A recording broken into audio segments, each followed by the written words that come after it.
मराठा म्हणजे महाराष्ट्राच्या मातीतून उदयाला आलेला एक पराक्रमी, धाडसी आणि स्वाभिमानी समाज, ज्यांनी आपल्या शौर्याने आणि कर्तृत्वाने भारताच्या इतिहासात आपले नाव कोरले.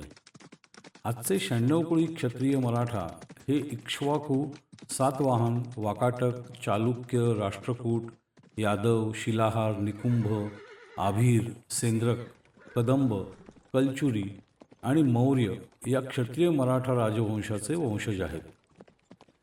मराठ्यांच्या 96 कुळांमध्ये 24 सूर्यवंशी, 24 चंद्रवंशी, 24 ब्रह्मवंशी आणि 24 शेषवंशी अशी एकूण 96 कुळे आहेत. मराठ्यांचा इतिहास हा त्यांच्या शूर, स्वाभिमानी आणि देशभक्त परंपरेत आहे, ज्यात छत्रपती शिवाजी महाराजांनी स्थापन केलेल्या हिंदवी स्वराज्याचा गौरवशाली इतिहास येतो. छत्रपती शिवाजी महाराजांच्या नेतृत्वाखाली मराठा साम्राज्याने शौर्य आणि देशभक्तीचा आदर्श घालून दिला. मराठा ही केवळ जात नसून ती महाराष्ट्राची संस्कृती आणि इतिहासाशी जोडलेली एक मोठी ओळख आहे. ऋग्वेद, यजुर्वेद तसेच रामायण, महाभारत आदी प्राचीन ग्रंथांमध्ये क्षत्रियांचा इतिहास विस्तृतपणे वर्णन केला आहे. मराठ्यांचा इतिहास म्हणजे शौर्य, धर्मनिष्ठा, पराक्रम, दूरदृष्टी आणि स्वराज्यासाठी केलेल्या त्यागाची एक प्रेरणादायी गाथा आहे. हा इतिहास आपल्या मुळांशी जोडून ठेवतो आणि आपल्याला एक ओळख देतो. तो केवळ महाराष्ट्रापुरता मर्यादित नाही, तर त्याने संपूर्ण भारताच्या इतिहासाला एक वेगळी दिशा दिली. मराठ्यांनी कधीही संपत्ती किंवा सत्ता पाहून मान तुकवली नाही व याचे जिवंत उदाहरण म्हणजे छत्रपती शिवाजी महाराज. मराठ्यांनी लाचार होऊन मान तुकवण्यापेक्षा मृत्यूला हसत हसत कवटाळणे कधीही शिरोधार्य मानलं. मराठा कधीही भीक मागत किंवा स्वीकारत नाही, तर कष्ट करून यश ओढून आणतो. मराठ्यांचा इतिहास हा केवळ काही घटनांचा किंवा तारखांचा संग्रह नाही, तर तो आपल्या अस्मितेचा, आपल्या पराक्रमाचा आणि आपल्या प्रेरणांचा एक अखंड स्तोत्र आहे. या इतिहासाचे स्मरण करणे, त्यातून शिकणे आणि तो पुढील पिढीपर्यंत पोचवणे हे आपले कर्तव्य आहे, कारण त्यातूनच एक मजबूत आणि स्वाभिमानी राष्ट्र घडेल. मराठ्यांच्या याच अस्मितेला शब्दबद्ध करणाऱ्या विषयावर आजची माझी ही कविता.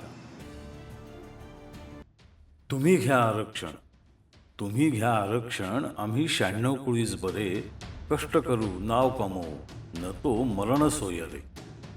जात बदलली तरी वृत्ती बदलणार नाही, छत्रपतींची शिकवण आम्ही कधीही विसरणार नाही. मराठ्यांनी हात नेहमी देण्यासाठीच उचलला, पूर्वजन्मीचे सुकृत म्हणून क्षत्रिय जन्म घेतला. मराठा म्हणून जन्मलो, मराठा म्हणून जन्मलो, मराठा म्हणूनच मरू. लाचार निर्लज्ज भिकेला आम्ही नेहमीच ठोकर मारू. मराठ्यांनी नाही कधी परक्या ताटातले हिरावले, ब्राह्मणांनी नाही कधी ते आरक्षण मागितले.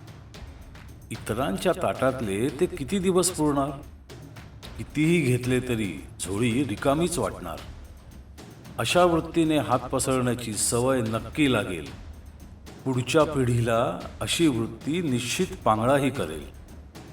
मनगटाची ताकद आणि शेंडीच्या त्या गाठी ना हताश होतील कधी सरकारी भिकेपोटी. प्रश्न विचारा स्वतःला की पुढच्या पिढीचे आपण काही देणेही लागतो, की आरक्षण मिळवून क्षत्रियत्व विसरलेला वारसा पुढे नेतो. लायकी नसताना घेतलेले किती दिवस टिकेल, कधी ना कधी ते आपल्यालाच खूप डोईजड ठरेल. त्यापेक्षा आपण प्रयत्न करू जोमाने, आपापल्या लायकीचे कमावू हक्काने. राजा शिवाजीचे नाव आपण अभिमानाने लावू, तोंडावर फेकलेल्या भिकेला निसंशय ठोकर मारू.